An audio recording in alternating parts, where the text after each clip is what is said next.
Whether you keep them in your home or love to see them in theirs, these are the creatures that bring us all together. Reptiles. We're going to be delving into the experiences of reptile lovers from around the block and around the world. This is the Reptile Talk Podcast.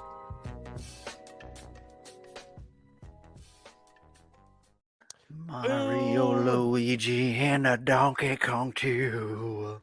1,000 troops of Koopas couldn't keep me from you. What, you thought I wasn't actually going to do it? I didn't think you were. Princess Peach at the end of the line. Just finish it. I'll make you mine. Oh, no, I'm just kidding. What's up, everybody? How's it going? Come on. I'm No, Rob, no, and no, I'm creeping it real. No, you're going to freaking finish that. Now you blue-balled everybody. Peach, I love you. There you go. My bad singing. Perfect. You're welcome. Perfect. So for everybody who just joined us, what's up, everybody? This is Jeremy Turgeon from Brassman Reptiles. And I'm Bowser. And he's Just peaching kidding. it real. Yeah, Nintendo, don't sue me. I'm not Bowser. I'm actually Rob, and I'm creeping it real. Sheesh. So for everybody who doesn't know, when we were backstage and I brought Rob onto the screen, that's what he was singing. And we didn't think he was going to do it live, but it's good. Here we are. It's the best part of the new Mario movie. I'll just say that. Okay. I'm here for it. I haven't seen it. I've been in my own bubble, as I often am. That's okay. But now I kind of want to see it, but I'm only ever going to envision you singing the song. Just poorly me, just like, I'll make you mine. Yeah. This is Terrible. perfect. It's perfect. It's absolutely perfect. It's a lot better than eating elephant poo. So we're not going to talk about that today, though. No, I'm not going to talk about that. That'll be another discussion for not on camera. But so super stoked. We're back this week, and we're going to talk a little bit about some Morelia for sure. Mm-hmm. Mm-hmm. But I think most excitedly, especially for Rob, we're going to talk some scrubs. And if you don't know, if you read the description and you don't know what Apadora is, we're going to talk about, wait, let's see if I get the correct Rob pronunciation. Papuan. No, that's the wrong way to say it. Have you ever heard of Papua? No one's ever been to Papua. Papua. They're Papuan pythons. Papuan pythons. No! Yeah, I mean, they do be pooing, but they are not Papuan python. Dude, they be Papuan. Whatever. People call them Papuans, whatever. They be Papuan. That's all. I don't care. I don't keep them, so. Oh, but my gosh. I'm super pumped for our guest tonight. We got TJay Chambers from Serpents, and he works with a lot of really amazing snakes. So let's get him on here. Hell yeah. Boom. Dude. Thank you for the beautiful singing, Rob. You're welcome. You're welcome. I did set the tone, and it's my poor tone. The tone is great. Tone. The tone is like in the piano. There's like the space in between the keys. That's the tone that Rob was. Yeah. We got auto-tune, pitch correct for that. We do have auto-tune. Yeah. He was singing like 438, but we're going to fix it to 440 and it'll be okay. No one will ever know. No. No one will ever know. Everybody already doesn't know. So it's right. Yeah, you're always already speaking gibberish.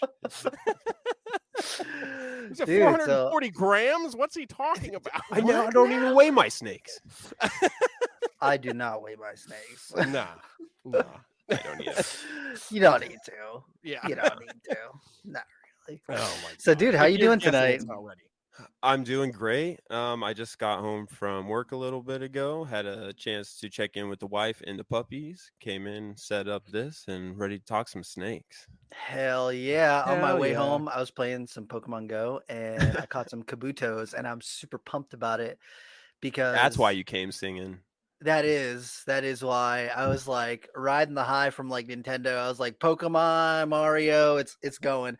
Me and Kristen went and saw the Mario movie the other day, and we've just had that Peaches song stuck in our head for the entire time, and so now it's stuck in my head and it won't leave. So I just sing it all the time. Now I want to see it. Just watch the music video of Jack Black playing piano and singing it. It's the best part of the movie. Hell yeah. Shout out to Jack Black. Yes, Being awesome. but getting back to snakes, how do you pronounce Apadora? How do you say their common name, huh? Do you call them Papuans or you call them Papuans? Papuans. Papuans. Okay, cool. They take giant poo-poos in their In their enclosures, yeah. for real. yeah. They call that the Papua. That's the That's the Papua. If that's the case, then Bolins should have been called Papuas because they be pooing too much. So true. Too much, almost. So true. Oh, Yeah, my Papuan gosh. pythons. I Hell always yeah. just refer to them as Apadora. Mhm. I never refer to them as the Papuan olive python. Yeah. I'm firm against calling them olive pythons. If you call them poo-pooins, that's okay. Yeah. They're not olive pythons. I think it's so funny that like there's like this whole like original storyline of them. Yeah, they're olive pythons. They're just like the Indonesian olive pythons. Like, bro, those things don't even look close yeah, to the not olive even close. pythons in Not even close. in Not even Australia. They're not even close. I Yeah, just but they- remember seeing pictures of one in a book that I had when I was younger, and I was like, "What the heck? Its head is round. Like it doesn't look like a snake head. It's like got a turtle head or Bulldog. something." Yeah. Yeah. Yeah, that's originally like what turned me on to them was just that big blocky head. It almost had like the Bolins type of look to it, where it's real meaty. That's kind of what draws me to all the snakes that I work with originally was like the body structure and the head shape of pythons and boas and stuff. And that's kind of what like kept me in them is I just like that body structure. It just looks mean. It looks metal. So Yeah, metal as fuck, man. right. It doesn't get much more metal than a scrub python, in my opinion. For real. True. Just teeth flying everywhere and big Pee head flying scales, everywhere. and yeah, Oh, yeah. God. You know, it's just metal. It's just Yeah. metal. I think that carpet pythons really like the first like when I first learned about carpet pythons, I wasn't super into them, and then when I saw a couple adults, I was like, okay, I kind of get why people like them because they got those big head muscles, and it does give this like cool metal kind of look to them. And then Right. scrubs, I don't know, I like the contrast on scrubs more, so like I don't know. Some scrubs have that big head and some just don't. Like I've seen a lot of people who have True. scrubs that just don't have big heads, and then all of a sudden you see a couple and it's like, whoa, man, that thing's got a massive freaking head on it. Yeah, I have a trio of like patternless highlands, I guess is kind of what I just like gold patternless animals. And I've got 2.1 and the female has a real thick head and the males have like a real narrow head, but one of the males is far more narrow than the other. And so even like my bar necks, their two head shapes are pretty different between the male and the female. But yeah, you get a wide range of head shapes within scrubs, and especially once you start getting into like multiple, like the different species and stuff like that. I'm just seriously waiting for them to break them all into different species, because the fact that Southerns and Barnecks are the same species and Right. the Wamina type are Yeah. the same species is stupid. They're not Yeah. even close. If There's nothing chondros- close about them. Yeah. If chondros looking, I mean, I'm not going to say that chondros look similar, but to the untrained eye, They all look the same, damn it. they're pretty damn close. Like, yeah. like a skilled keeper can look at the different locales, be like, Yes. that's a Biak or Roo, whatever it may be. Scrub pythons, the most untrained eye can look at a southern and barneck, be, oh, those are super different. Those are super different. There's no way those are the same thing. Not even Yeah. close. And then what's strange too is like the like you said, the Wamina locality, how they have apparently like an 800-mile range along the northern coast up by the Bird's Head Peninsula, and they kind of dip into other barneck ranges, apparently, Yep. like the Jayas and stuff Yep. like that. And so I think that's where a lot of that confusion between Jayas and Waminas, because I think it's a possibility that both of the animals can come from the same spot. Yep. And so that'd be a huge indicator that it's not locality specific. It's more species specific. If Species. it was locality, I would think that all the ones in that locale would be looking That like specific that. species. Yep. Yeah, and Yeah, so exactly. I was looking on iNaturalist, and there's like a Halmahera sighting way out in Maluku, and you're like, but it's a Halmahera python, like it's Halmahera. I think nope, that naming Moluccan them, python now. yeah, it's now it's looking. It's like I think that naming them by locality definitely did a disservice to some of that stuff, because for the last several years, uh, the Waminas have been coming in as Jayapuras, so they've been exported out of Jayapura, but it's very clearly a Wamina type animal. And if they had just named it after some dude, oh, this is the John scrub python, there wouldn't be confusion. But because the first ones came out of Wamina, they're like, oh, these are Wamina scrubs, and now they're coming out of Jayapura, labeled as Jayapuras when they're not. They're actually that Wamina species. Yeah, and I remember Ryan Young posted in the Scrub page a while back, a couple years ago, on a picture from a book that the Barkers had posted of a Wamina looking animal that they took the picture in Jayapura, and that was kind of what made everyone be like, oh, wait a second, that animal came from Jaya, so we may have screwed up here.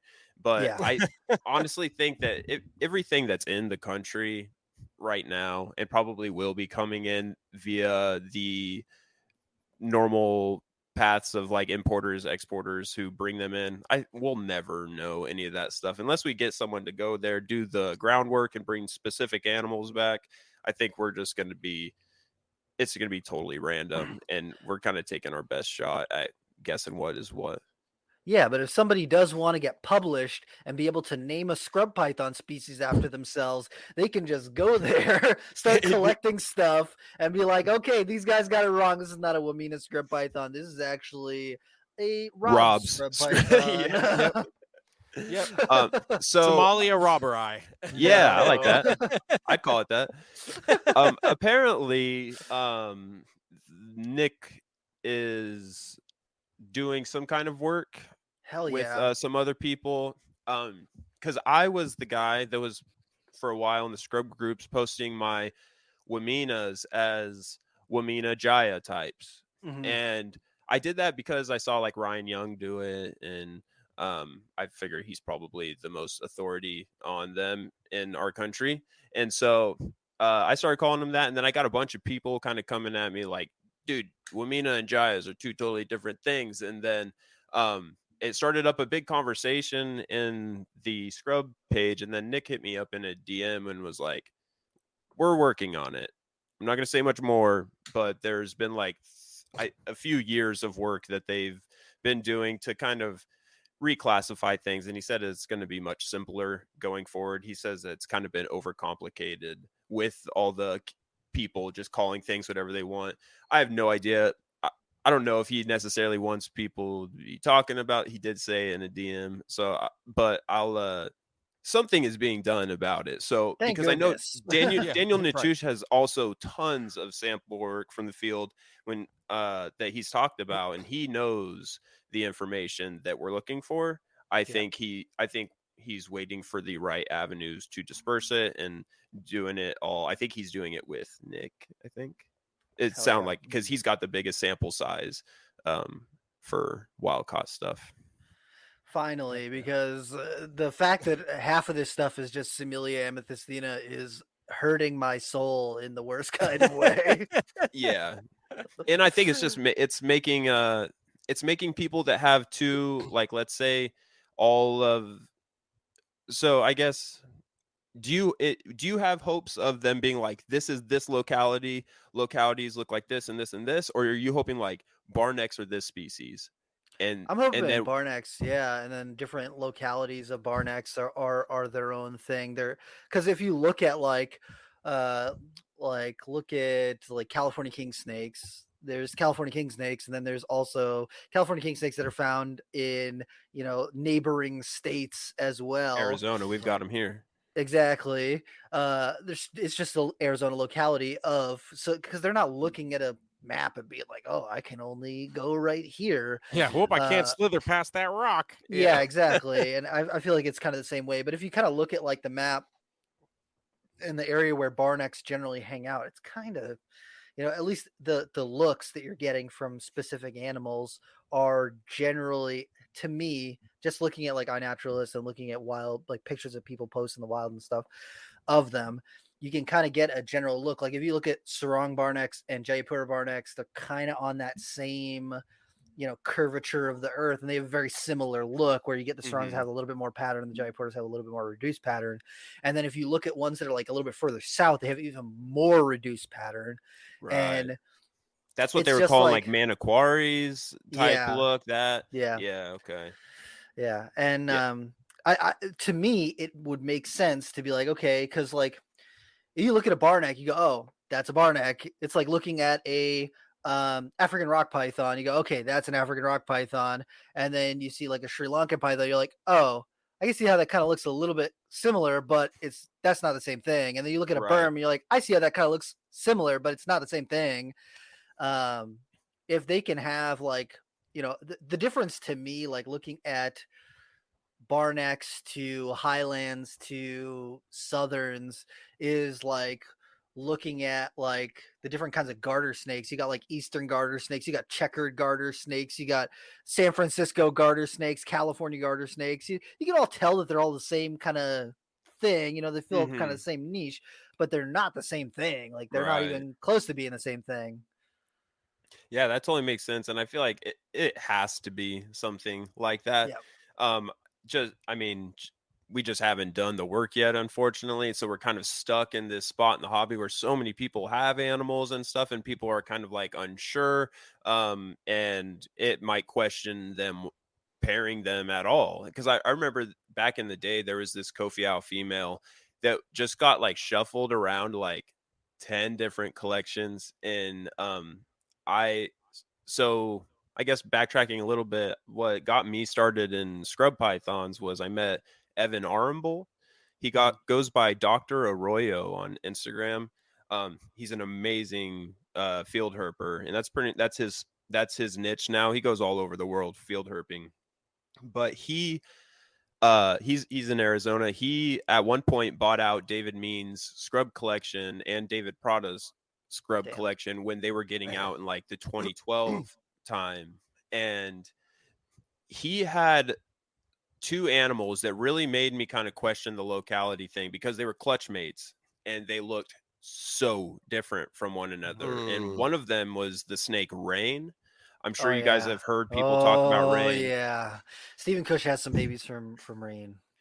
I got to work with Rain, and that was like, he was named perfectly. I think David Means named him that because he found a way to reign and control any situation that he was in. And that snake legit could do that. He could outsmart you and just put you in a corner in the room where you're like, fuck, oh crap, I'm about to get bit by this. And he was huge. Like he was, I think he was about 15 feet. And he then looked like he was easy 12, 13 minimum. Yeah, from the pictures. yeah. And that was the old pictures. So his clutch mate, her name was Ascadelia, and she was even bigger. And I think the Barkers produced them, and basically wanted to see how big they could get them. And Rain did produce, like, he sired a few clutches, I think. But I don't think that female ever did. And so I think it kind of goes to say, like, yeah, the giant females are probably not going to be good. Nope. But going back to Evan had that Kofiau female that at one point was in, I want to say, Eric Burke's collection, David Mean's collection, Owen's collection. And so this one Kofiau female bounced around for like probably 10 years. And I think that I think she might be back with Stephen Cush now. Or I think that might be the one that David produced that Kofiau clutch from, because he had that giant male and then he had a little bit smaller female. I think that was the same female. And so I think it would be interesting to learn if she's not really a Kofiau and just a variation of a barneck, because Stephen Cush and his clutch produced a very Kofiau looking animal. And so it seems like with this whole locality thing and people calling things what they were labeled as when they came in, it might put animals that very well could have just been a sarong barneck, because Rain and his clutch mate, Rain looked like a man quarry, like really reduced on the like crazy pattern like sarongs have, like with that more boldness, and it was just like bands, just black bands, and kind of more traditional to a man quarry, but they were calling them jayas, I think, back then. And so it was just a huge mixed up thing, and people were really unsure, but it put people in a position of like having animals sit for 10 years or so because they can't find. And I think that if we could figure out this whole species thing, because then it would be essentially like how people are breeding carpet pipe or jungle carpets, where so you got Andrew Paris or whoever is breeding like different lines of jungles. They're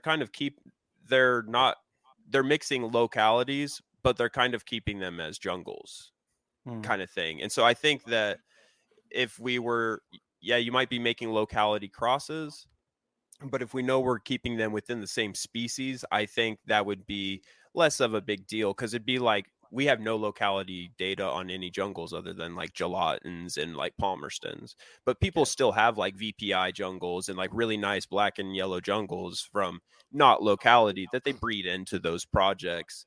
And there's some people that might look down on that, but it's like you are keeping it a pure animal, quote unquote. You're not making a hybrid or anything, but within the scrub world, you are probably making hybrids with a lot of stuff, or you might not be. I don't know. It's a big confusing thing. So yeah. After the information came out about the green tree pythons and how like most of them, there's like the group of like the Azuri stuff, and there's like the Biox and all that sort of stuff. It kind of parallels to me the scrubs, because like with the Azuri stuff, it's like, this one locale and this locale are probably the same species, right. genetically. It kind of makes sense that, if you look at barnecks from here, they're all barnecks. You can all tell that they're all barnecks. And you look at highlands, and there's phenotypic variation that you can go, okay, that's, you put a highland next to a Moluccan next to a barneck, you go, okay, those are three different snakes. Yeah.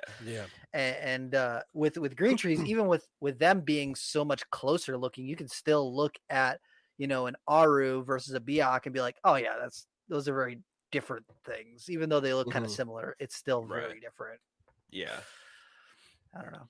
But I think that with we just don't have enough captive breeding of scrubs to really, dig into that, because, in my clutch, I saw a decent amount of variation too. I got some that have like lots and lots of pattern, and then some that have like hardly any pattern. And the dad is got more of a reduced pattern, and then Janet's got like tons of pattern. So and he is a sarong, she is a sarong, like straight is. So right. And you're still throwing a bunch of variation. Still throwing a lot of variation, even though they are the same locale, So we won't know until we know, And I feel like back in the day, bloods and shorttails were kind of looked at very similarly, because they were subspecies. You had Curtis Brongersmai, Breitensteini, and Curtis, and people were like, those are the same thing. And you're like, one comes from this island and the other two come from that island. What are you talking about? These ones are kind of separated by a mountain range. What are you talking about? And then it's like, they finally got their recognition. They finally got elevated to a species level where you go, duh, their scalation is different. Their reproduction is different. Their look is different. It is a different animal. I don't know. It blows my mind that people are like, oh, they're like the same thing. And if you look at like fish, people are like, oh, no. This fish that looks identical to this fish is actually a different fish. And we're like, right. We're looking at things that look nothing the same. And we're like, oh yeah, that's the same. That's right. Apparently, I heard, I think Nick was talking on a podcast on how they will reclassify birds into the different subspecies based on what songs they sing, even if they're like in the same valley. This guy over here sings a different tune, man. Get him out of here. Like, it's different so weird. Species, but we are, we'll hold on to Southerns are in barnecks, and highlands are all no right. Never. I think right now, most of the scrub community is probably on board with their different things. Some people are just going to be a little more okay with like crossing, making hybrids, crossing localities and stuff. And I mean, with that stuff, it's not what I plan on doing, right? Like maybe down the road, if I get two crazy looking scrubs that I've produced that I want to cross, I might do that, but it's not what I'm shooting for my like initial breedings. I just want to get some more locality stuff out there and um, do that before I start working on any crazy weird stuff. Yeah, for real. And I think that with the, you know, just scrubs in general just being tougher to breed until we really crack that open and we see more people having success with stuff, uh, it is better to just focus on, trying to get as close as you can get to your pure stuff. Right. Just, Mhm. Yeah, and, it Go it ahead, yeah, go seems Jeremy. ahead. it just seems like there's so much variation. So obviously, I don't keep scrubs. I just stare at Rob's. But, uh, but like when I went to Stephen Cush's place and he was showing me that Barnett clutch, the variation between those babies was insane. Mhm. He was like, he's like, oh, you think that one's cool? Now look at this one. And it was like almost the opposite looking Right. animal. So to see that much polygenetic variation existing just in that one clutch, I can't imagine trying to be able to identify anything like that, especially then if you're thinking mixing localities or anything like that. Like you open up an entirely different can of worms. It's like I'm with you guys, like just breed it as pure as you possibly can and Yeah. and really understand what those phenotypic differences are within each locality, so it gives you a better understanding of what you're looking at. And again, as you were just saying, like that just comes with more time of breeding and really cracking that code to see what it is all going to look like. Right. Mhm. And I've Mhm. also heard from some green tree python breeders that so like in the early days, like a lot of the stock that we work with is like the designer stock when it comes to captive born and bred, because that's kind of like all Well, those guys had to work with. mhm. And it seems like the consensus is starting to be that that's why our green tree pythons die full term in the egg and don't do Yes. very well is Yep. because we're making like hybrids essentially, because they had no idea that they were multiple species they were crossing. They were just like, yo, these are breeding, thank god they're not dead. Like they just wanted to make some more, not have them all die. Yeah. And so but now Fair, also right. fair. Yeah, it's like cool. You brought them in, you got them to live. They passed on the bloodline.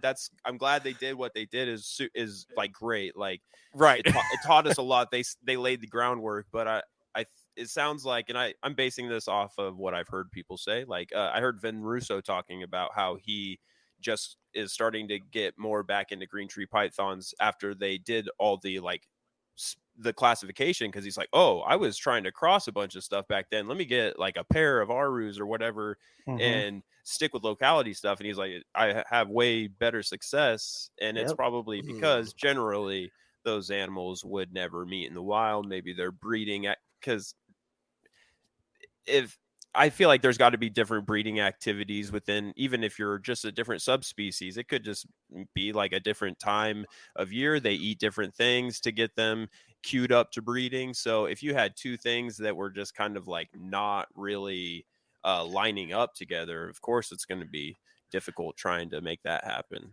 Just think about pheromones, man.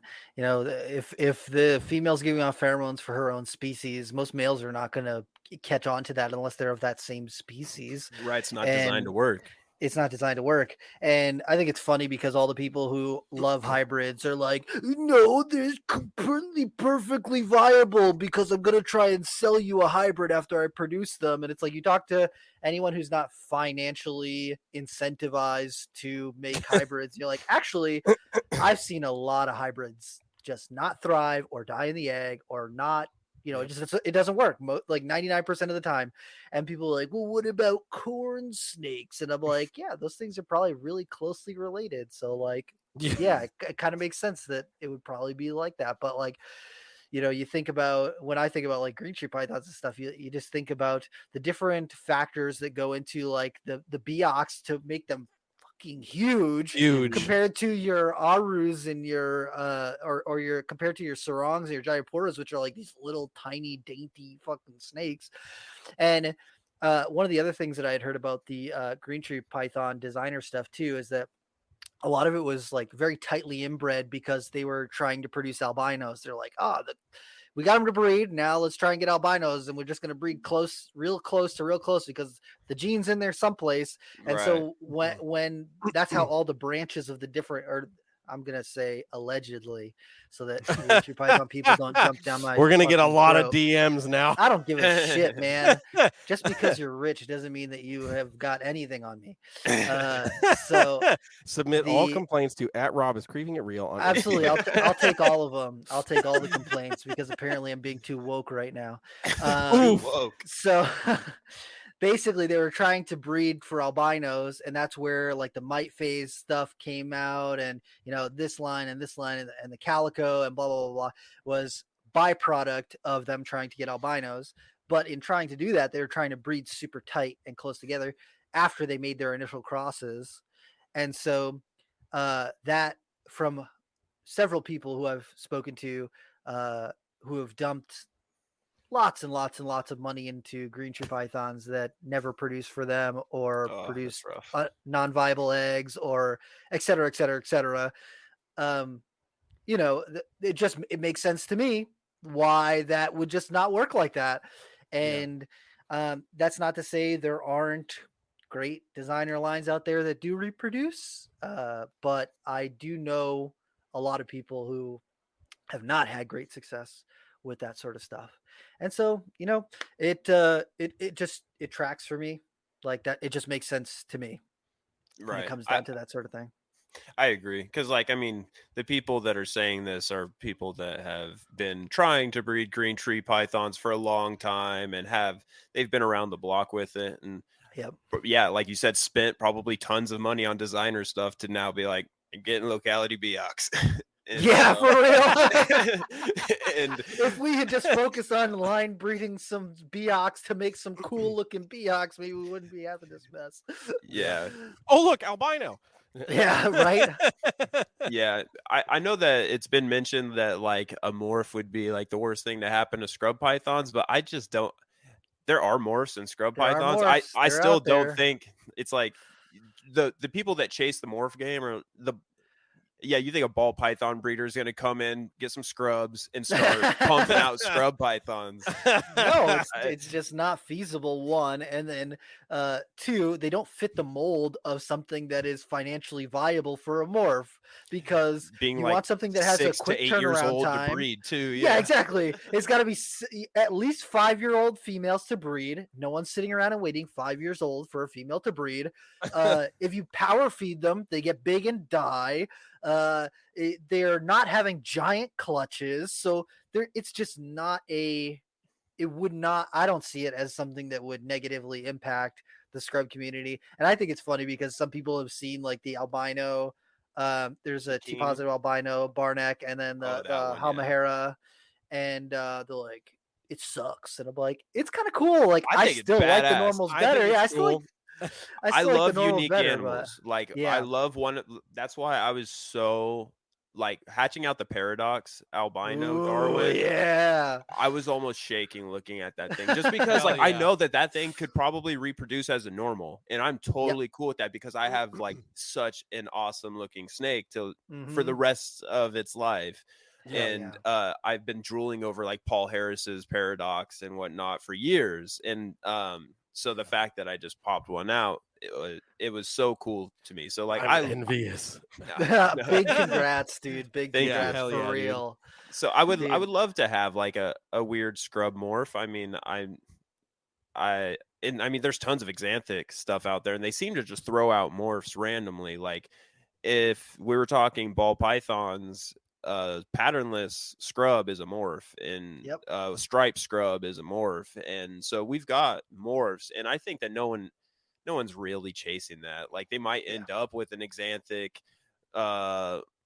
Malukan and breed it to a normal just because that's what they had. If you get an Xanthic, that's probably what you're gonna get. You don't have like opportunity to be like, nah, I don't want a morph. Like I just want Yeah. a normal. If one pops up at a shop somewhere, you're gonna buy that scrub. So Well, Dan Malari just imported some Moluccans and some other stuff too. So people that's who a are good looking for sign. Moluccans, That's good. Rob, how many are coming to North Carolina? none. I do not have Moluccan money. I'll just say that straight up front. I do not have Oh any man. money because if I did, I would be getting 4 of them. Is that like the thing at the top of your list for like new acquisitions, you think? Moluccans. That's one of the few scrubs I don't have. So that would be cool. I just like the way that they look, Yeah. and I have not worked with them, so I think that it would be cool to get some of those. Um, uh, this upcoming season, I'm gonna try and do the Tracy Eye, uh, Oh hell yeah. and just hope for the best with that. And then this upcoming like next spring, I'll be probably trying to do Janet again, so I'll have more pure Sarong Barnecks, and maybe I'll let some of those go. Uh, but like the thing with for me with scrubs is that I just really love them. If I don't ever breed scrubs again, I really don't give a shit. Like I would like to breed scrubs, not really for me, but just to be able to have more of them in the hobby so people don't have to just go out and buy wild caught stuff, because I think that people just have better success and you can have better trust with an animal that's captive bred. And Mhm. that's the thing that I like appreciate most, like going into the scrub python groups, is like when you see people with new ball pythons, you see people who are like, "Oh, I just got this 6 gene snake and I can't wait to breed it because it's not good enough. The babies are going to be cool." And it's like, "I don't you just like that fucking snake, man? Like what the fuck?" But you go into the scrub python group and the people are like, "Man, I just got this scrub. I've been reading up about them. It's so interesting to watch it, the way that it behaves." And then like 6 months later, they're like, "I've been working with like gaining trust with it, and it still is a little bit flighty, but it's starting to like really gain trust, and they're building a relationship with that animal." And to me, it just looks like those people really appreciate that animal for what it is, and I like that way more. And like that does something for me, because like every time that I take out one of my scrubs, whenever my girlfriend's here, and she'll be like, "Oh, one of the scrubs is right at the door. Why don't you take it out?" And I'll take him out. And every single time that I hold a scrub python, I always have to say, I just fucking love these snakes. These are just the coolest snakes on the planet. Like Can literally confirm any that's a can fact. confirm any time that I hold one, I'm like, these are just the coolest snakes. Like I just love these things. They're absolutely incredible. Like every time that I touch one, I'm like, this is amazing. And so, like in wanting to get Moluccan scrub pythons, I just want to be able to like just bask in their fucking glory and just like appreciate them. I don't Right. like if I don't breed them, it's not going to really break my heart. I just really want to, be able to have some interactions with them and to appreciate them and just grow them. I think they're awesome. And like nothing, no shade to any of the other snakes that I keep, but scrubs are just so freaking different to me. They're just, it is on a different plane, it's on a different level.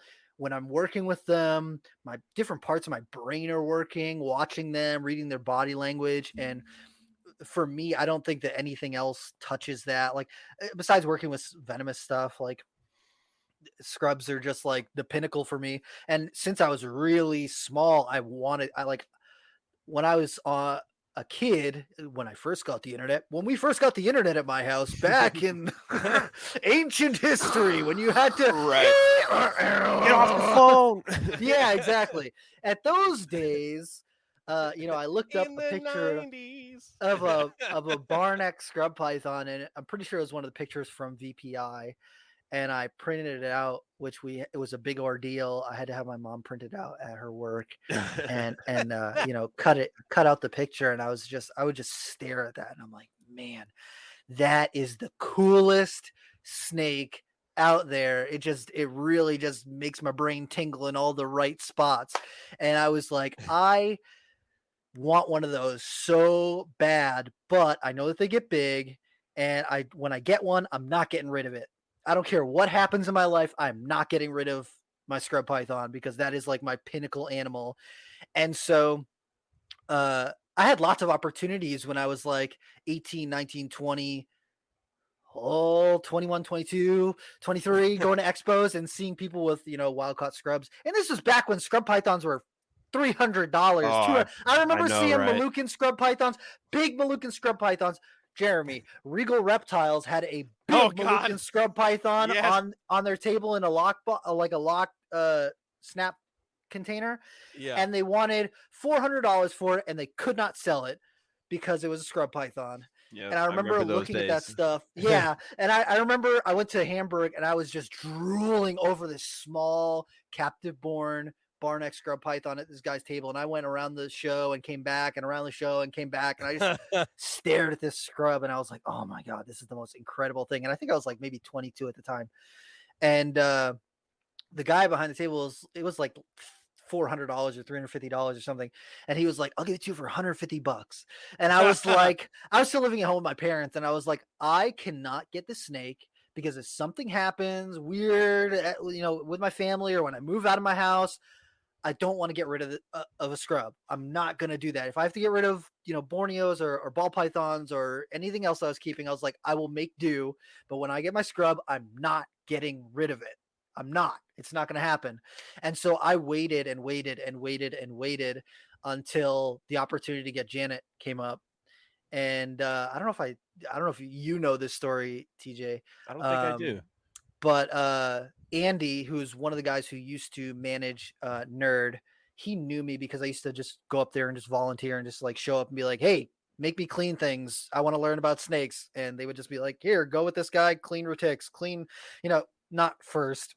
I was cleaning ball pythons. And then after they knew I knew what I was doing, then they were like, okay, go clean retics, go do monitors, blah, blah, blah.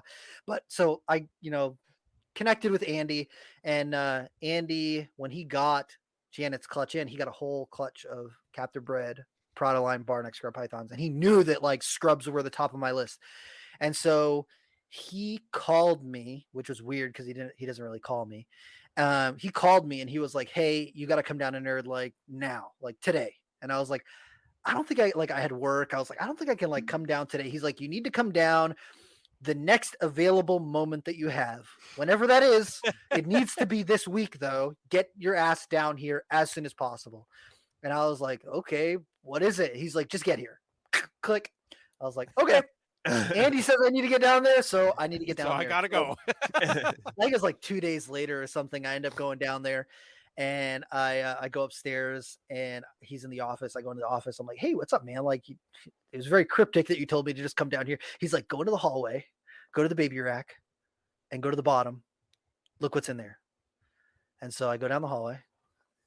I pull out a tub, and it's dark in the hallway.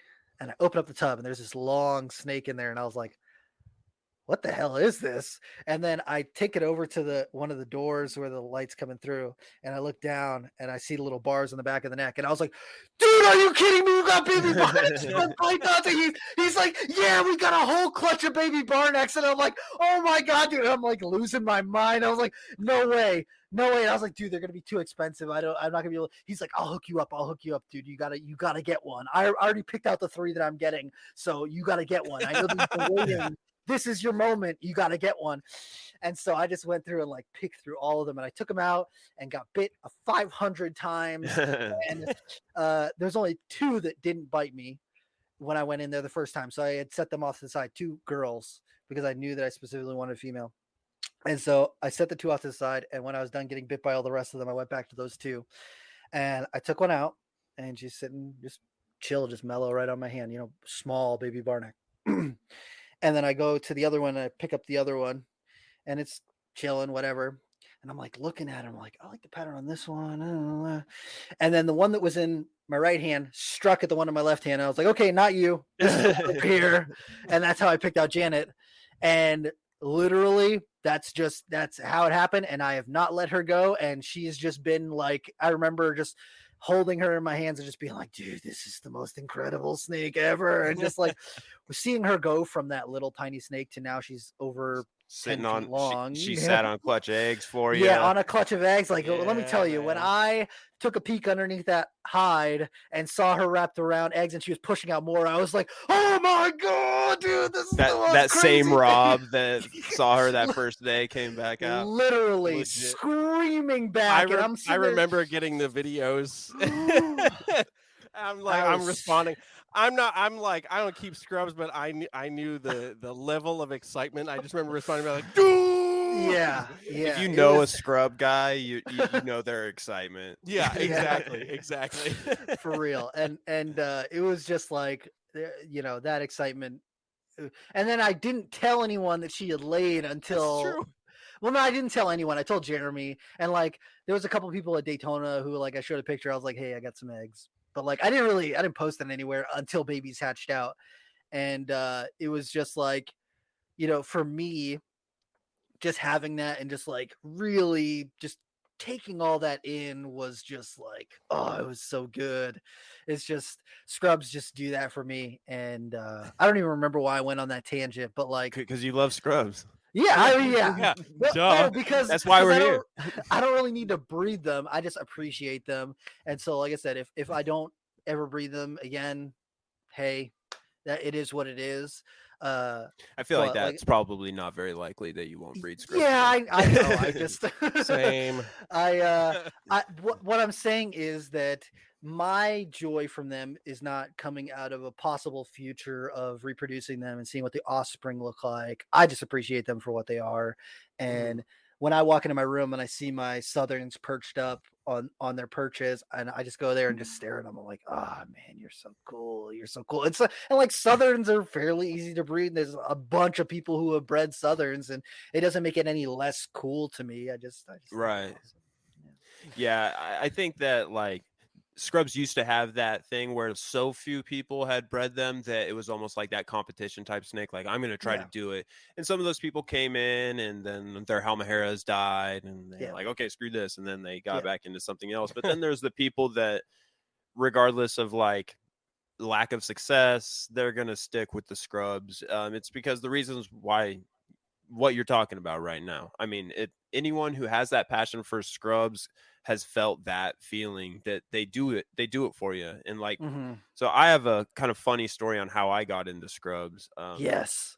So my first scrub was like a giant, like 10 plus foot Southern that was super mean. And the way that I got is at the point, I think I was 19 and I had like brettles and some carpets and white lip pythons, and I was making my own enclosures, and whenever I would upgrade a cage, I would sell the old one on Craigslist. And I had one post on Craigslist and someone's like, hey, I have a scrub python, I'll trade you for that. And I was asking, I think like $250 for the cage, and I had never really heard of scrub pythons. And I went on King Snake. I was like, what the hell is a scrub python? And I saw him going for like 350, right around that range. I was like, okay, well, I mean, if I don't like the snake, then I can sell it and get more than what I was Make a looking for little the money, cage.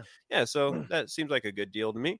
So I go to the guy's house and I get there, and this 10-foot scrub python is in a 40-gallon breeder screen top. Oh no. And its face is scarred and Mangled, bloody. butchered, And I walked in and the snake was like staring up at the screen like it had just been biting at it. And he was like, yeah, man, I throw a lot of parties over here and this snake will just sit here and bash its face against the lid. And my heart was just like sinking. And I didn't know how big this snake was. And I brought like what would be equivalent of maybe like a 15 quart tub. Oh my God. And so he wouldn't let me take that cage just for transport, or the little aquarium. So I was like, okay, well, let's fit it in this box. And we wrestled this scrub into this box. And oh my God. I was just so like heartbroken for this thing. Like, I just couldn't believe that this guy would sit there and look at this like animal with a bloody face, and like he'd be like, yeah, we'll wave our hands over top of the screen to get it to bite some more. Yeah. And I was just like, dude, get this thing in my car and let me get out of here. keep this Yeah, cage. for real. And so I get about like 3/4 of the way home, and I look back, and the snake is out of the box. No. Oh God. And so I slam on the brakes, and I pull over to the side, and this thing is just pissed off, trying to work me, and I'm blocks away from my house still. So I like barely get this thing. I didn't get the lid shut. I held it in, like holding the head. Yeah, you're and driving tight- with one hand and yeah. Sheesh. And so I get home, and I was living with my mom at the time, and I told her I was going to go pick up this new snake, and I show up, and I'm pulling it out of the Oh, back of the no. car, and it's trying to bite, and it's peeing everywhere. And I had no idea what I was doing. I didn't know how to work a big snake like that. I kind of made it work, but I got onto the internet and just started looking up scrub pythons because I thought this snake was super cool looking. Mhm. Just the huge head scales and everything, even though it was all mangled, I could tell that was a cool snake under there. And so I found Morelia python forums, Mhm. and that was like the thing that took my passion. Like I liked snakes, but I didn't realize how much certain people could love snakes and Yeah. how big the whole thing could really be. And so, because I had seen like guys like Barchek and stuff on YouTube, like back when he had his huge breeding facility, and so I knew that kind of thing could happen, but I'd never seen some big snake collection like the dudes on Morelia Python forums. Yeah. And that was when so many heavy hitters were in there. Like that's when Yasser was producing scrubs, and you had David Means and Dave Prada. And so you had all these guys that were regularly producing stuff, like going back and forth and talking. And so you could absorb so much knowledge. And Yep. that's where I came across Evan Arumbull. And I actually was like coming to him for help. Like, hey, I got this scrub and I don't really know what I'm doing. Can you help me out? And he had like 30 of them. And so he's like, yeah, dude, come down here and we'll go herping. And first time I met him, he took me and we found some Lepidus clobberi. Ooh, Oh And hell yeah. and we were so any cool herping that I've ever done, any cool snake I've ever found is because of Evan and that Hell guy's yeah. immense knowledge. Like it's herping with him is such an amazing experience. He knows so much, and he can drive you straight to the habitat and walk straight to the freaking snake. It's crazy. Like he knows the stuff so well. And so yeah, we were finding like Willardi moms with babies. Dude. And yeah, so we found a couple scenarios like that of Mama Willardi with babies, Lepidus babies, all the cool Montaigne stuff. I never found any twin spots with him. That's the Montaigne that evaded me.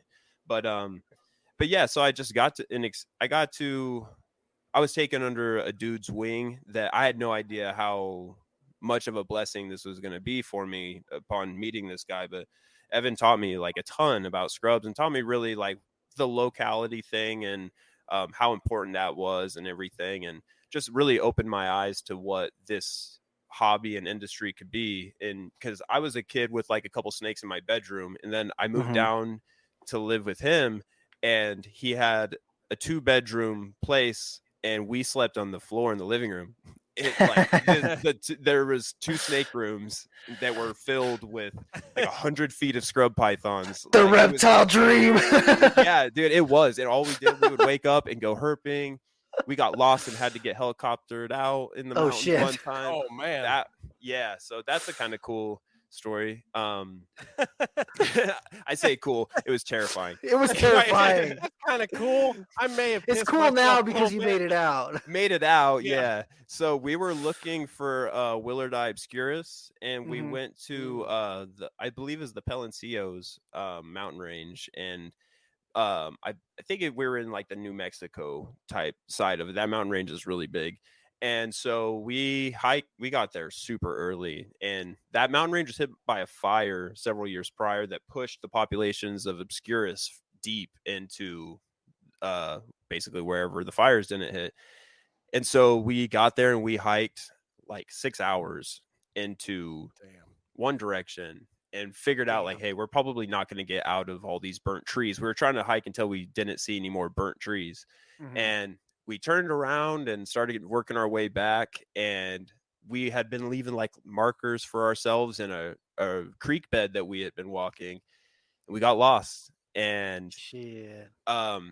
we started running out of water, and Evan started feeling really crappy. He's like, I gotta sit down for a little bit. And like we climbed up to this peak to we get a view, and we just saw nothing but mountains for miles.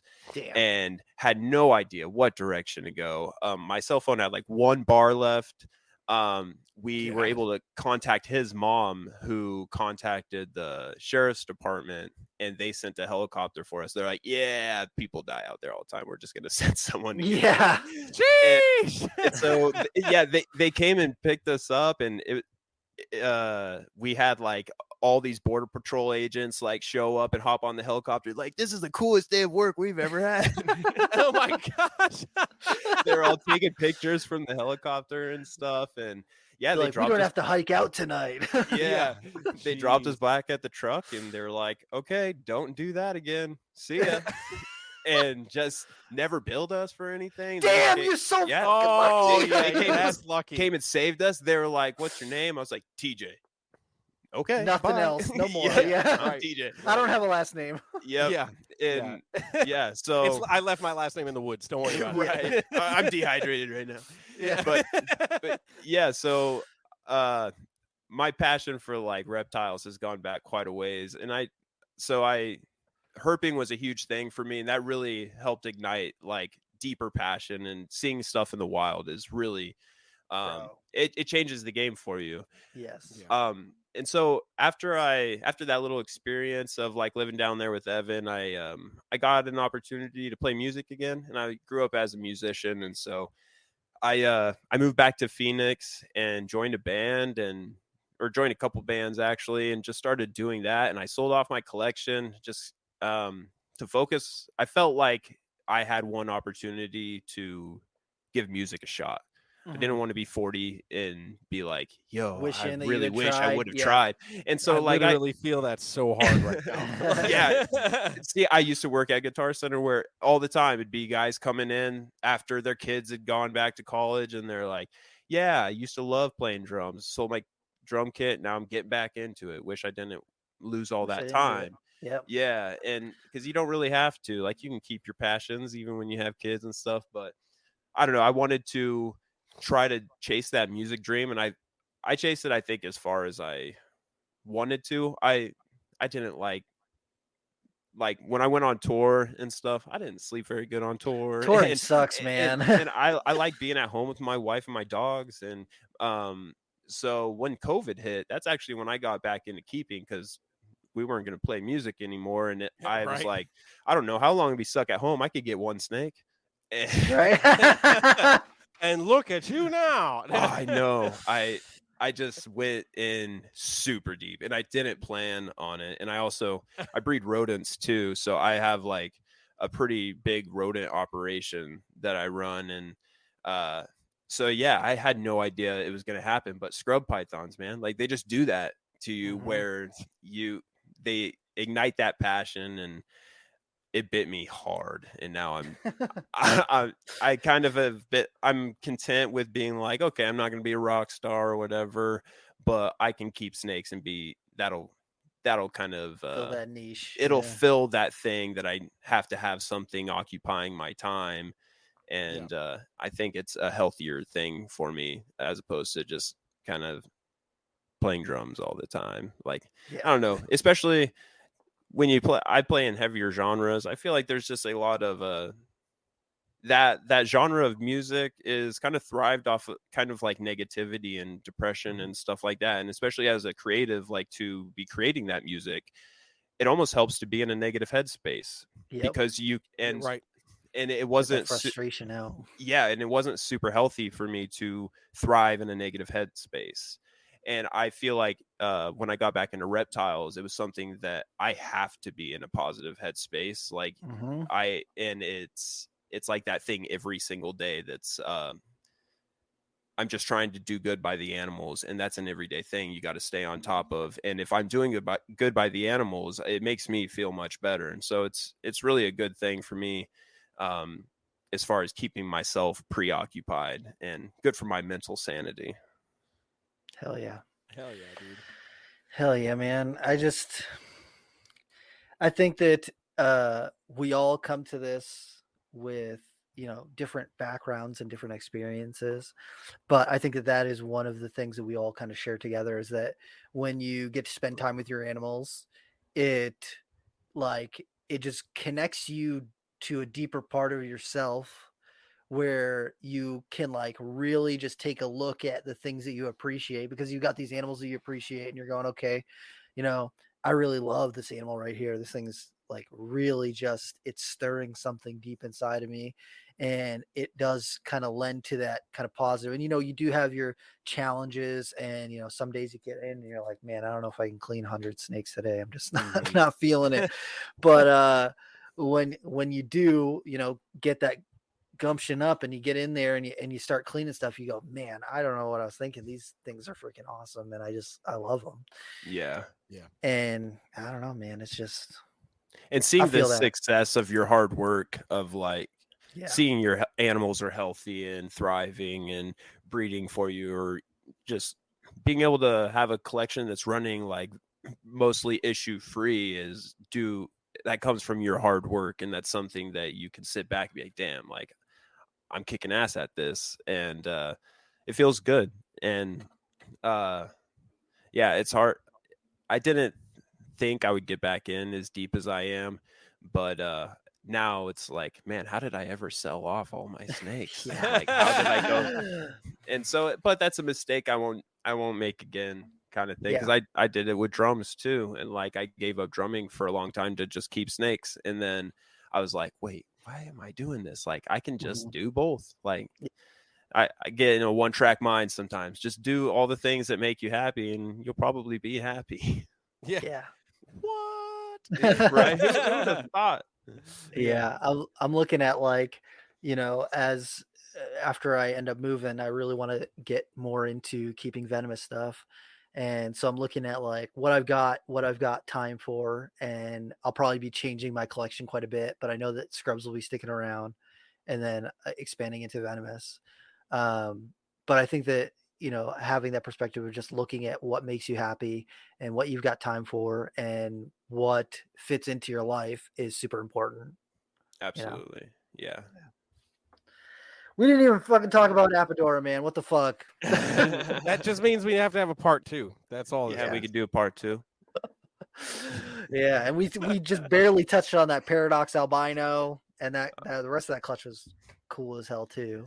Yeah, I've got some really cool stuff. I haven't so I guess something I could touch a little bit on one of my carpet clutches. My Xanthic zebra clutch to my Xanthic zebra het granite to Xanthic het granite, and I think I actually ended up with a dual sired multiple paternity clutch on that.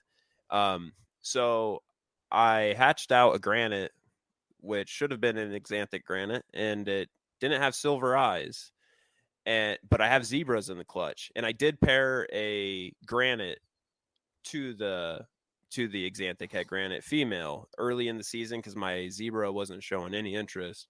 And so I think I ended up with 2 snakes from the clutch that don't have silver eyes, and apparently that's the tell of a homozygous Xanthic. And so I don't know if you guys have ever experienced multiple paternity or anything like that. I've seen it a bunch, honestly. Yeah. Yeah. So I'm kind of happy it happened, and I'll explain why. Is my Xanthic het granites, the zebra and male and the female, they're clutch mates. And what we know about granites is there's a lot of inbreeding depression that affected them in the past. And so the cool thing is I got an outcrossed granite out of the clutch. Hell yeah. Yeah. That is 100% Xanthic. And so the one granite, and there's a couple in there that people have told me they're unsure. I've showed a couple people. They're unsure if it's a zebra or a granite because some of the patterns can get kind of tricky. Yeah, they get wavy in there. Yeah. Yeah, so I need to figure out which ones are zebras and which ones are granites. But my full on one I'm 100% sure is a granite is not an xanthic. So yeah, I just thought that was really weird and kind of a cool thing. Heck yeah. Yeah, to be able to outcross and get the other things that I wanted, the xanthic In the zebras. same clutch. I know, right? So I Bam! thought it was cool. Some people might not be stoked on that, but I don't know. I thought it was interesting. Just another cool thing that snakes can do. Pop out paradoxes, 2 dads in 1 clutch. Mm-hmm. Breeding snakes is cool. Keeping snakes is cool. Snakes are cool. Yeah, I just got a message from somebody who was like, "Hey, I've had these short-tailed pythons for over a year, and they both just laid eggs." And he's like, "I got them as a pair, and they both just laid eggs." And I'm like, "Oh man, they retain sperm." And I was like, "I know Right. that they can retain sperm for at least a year." And he's like, "Well, I've had one for almost 2 years." And I'm like, "I don't know if they can retain sperm for 2 years." I mean, Yeah, I wonder. Could have if you been a got Partho eggs, clutch too. that's what I was. That's Partho. the other thing I Yeah. was saying. Yeah, is could be Partho. But I have seen, several different species where multiple males will sire a Get on it. clutch. Yeah. Yeah, which is like sometimes when I look at people who are doing ball python pairings, I'm like, if you use 2 or 3 different males and one of them's het for something, how do you know that was the right male that made the babies that you got there? Well, Rob. Now we just genetic test all of our kids. So I mean, The issue with the genetic testing is shown that a bunch of morphs are the same thing, and so no. like I was listening to a podcast that it's enhancer and DG genetically are the same thing. yeah, they And so My heart. yeah, I know, right? So It- yeah, ball it's python guys, they're a whole different breed of snake keeper.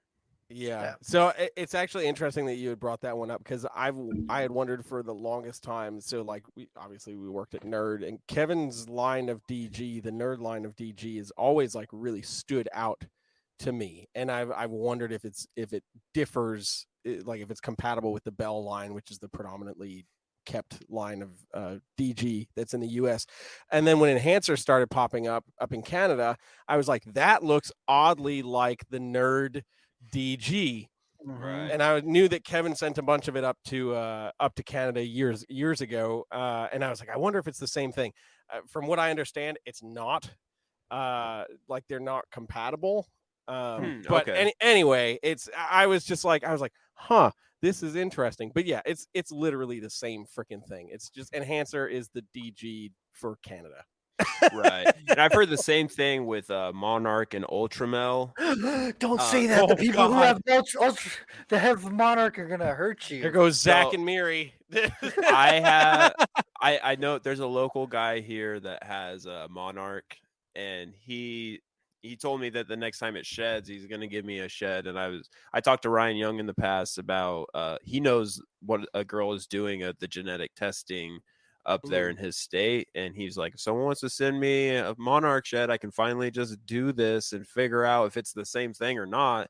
And this guy, local dude, is like, yeah, just don't put my name on it. Like, I don't want to be the guy that takes the project. I'll be the guy that takes the project. TJay fucked up Monarchs.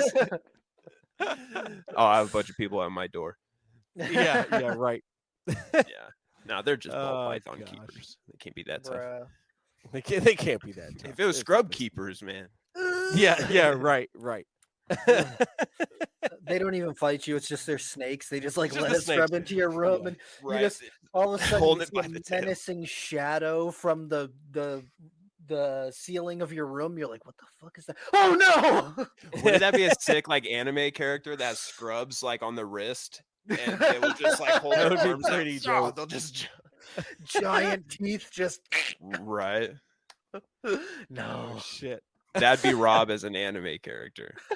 Facts. I just have Facts. spiders crawling out of my ears. And Oh yeah, scrubs you're for the spider hands. guy too. Oh man, you'd be like man. the super animal guy. You'd have all kinds of shit going on. It would just God. be really scary. They'd be like, "Oh, we're finally gonna get you. We've got your arms locked down." And the scrubs are just biting, and then the little spiders come out and run down my chest onto them. Right, and the scrubs are peeing everywhere too. It's just me. I'm just. Rob's peeing. It's not me. It's the scrubs. I swear. It's, Nah, Rob. it's I can see. musk.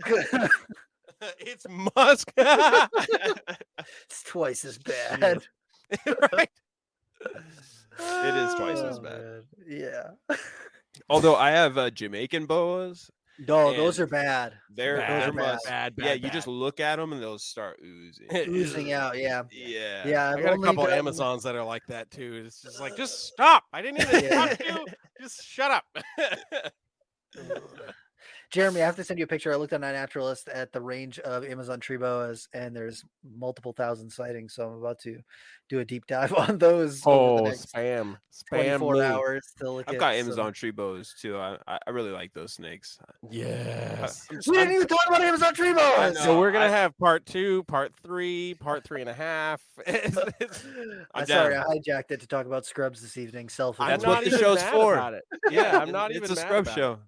Yeah. Yeah. Oh gosh. Okay, well, all of that aside, we do have one closing question that we ask to every single person that we have on the show. And that question is whether it be something that you've got going on in your collection, something you've seen in someone else's collection, or in the vast expanse of the internet, what is something that has you excited about reptiles right now? Ooh, there's a lot of things, but if I were to pinpoint one, I would say just the state of my collection, and it's nothing against anything else. It's just I got into keeping snakes again for me, and I had I kind of had doubts, and I had a lot of people also kind of like when you start buying snakes and you're buying expensive snakes, you seem like I'm not a new keeper, but according to the internet, I look like a very new keeper. I kind of was almost looked at as like a newbie coming in and spending a lot of money on carpet pythons and stuff. And I was a little discouraged when the big breeders would talk to me. And especially I had guys about the Darwins, like they were talking like, hey, they're hard to breed. I was like, damn, well, that sucks. I just spent a good amount of money on them. Hopefully I'll figure it out. And then I got the clutch, and the same guys were like, yeah, good luck getting them to eat. And then they all ate, and then they don't talk to me. And so it's like, there's a lot of discouragement and stuff and a lot of negativity in the hobby. And to be able to sit back and look at my collection and be like, I am stoked right now. Everything. Hell yeah. I'm happy. I don't have any desires to acquire any more animals. Like if I had just what I have here, I know, right? I'm getting a little pressed for space. I'm in the process of building a new snake building in my backyard. So until that's done, my reptiles are filling up the house, and so I really got to pump the brakes on acquisitions. But I honestly don't need any more. I'm really happy with everything I've got right now, and I'm just stoked to be where I'm at. Where I didn't think I would be able to produce carpets and stuff like that, and I'm doing it, and I'm having some success kind of out of the Apadora, and that feels good. And so I just can't really complain about how my keeping experience is going right now. And for me, it's going smooth, and I'm trying to just kind of tune out any like negativity in the hobby, other than things that I feel I need to stand up about, like any of the US ARC stuff. I'll get vocal about that kind of stuff. But as far as like drama within different keepers, like that type of, I really can't stand that. This is so the opposite type of hobby for that type of mindset. We have a lot of old schoolers that are still kind of in the mix that bring that like secretive negativity type of thing. There's a lot of, and so I'm just learning to find the niche of guys that I enjoy talking with and sticking with that, blocking out all the negativity. Hell yeah, that is where it is fucking at, man, because I'm so sick of all these old dudes being like, you never gonna do goddamn anything. And it's like, how are you gonna expect people to want to keep working with reptiles if you're just a dick to them constantly? Right. Are they the same guys that are giving you shit about being too woke? Some of them. I'm not gonna say who. I'm not going to say who. But yeah, I mean, how dare you stand up against racism and homophobia, Rob? How dare you? For real. I'm just like, Are you sure that's what you? Are you saying what I'm thinking you're saying right now? It's what's. You know what? Maybe I don't want to know the answer to that question. You because probably don't. I probably don't, because Right. the more that I find out about certain people, I'm like, oh, okay, that makes sense that you're racist. It Right. it's really disappointing. It's really fucking disappointing. Yeah, it's shitty, and it seems like it's that old school mentality of Yeah. keepers that is really I can't even say it. Perpetuating. Yeah, it's perpetuating that, and but luckily those guys are luckily pretty much out of the game, hopefully. And I can't imagine that the new keepers are seeing that and being like, yeah, I totally support what that Yeah. guy's saying. Yeah. If so, like, you're gonna have a short life in this. This is such a it's a very diverse industry now. It's not just a bunch of white biker dudes. Yeah, for real. Yeah. And it's what the industry needs, is a diverse community of people, because that's how you're going to get the best results in this. I think we need people with different ways of thinking. And I don't know, I think every industry, like, imagine if you just had music made by white people. No, let's not do that. Let's don't not do that. Yeah. No. Like any industry, you can mix it up. Yeah. No, we don't. I see enough people clapping on the 1 and 3 to know that's a bad idea. That's No, a white person stop thing.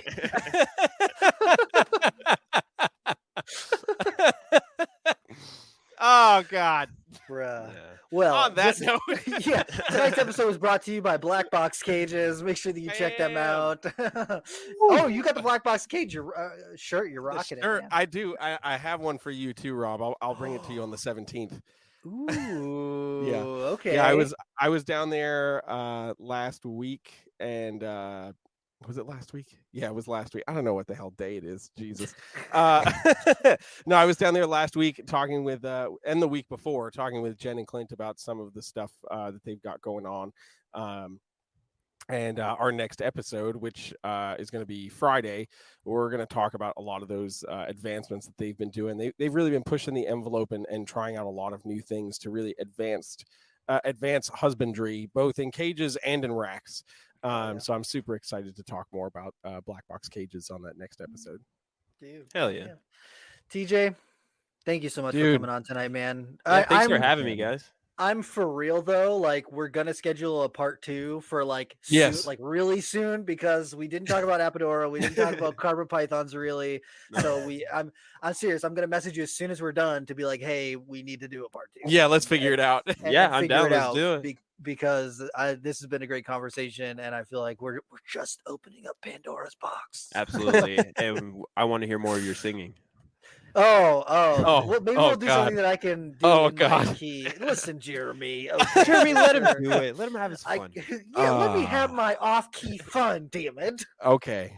All right. I'll cue the karaoke background. There we go. There we go. Perfect. Yes. Hell yeah.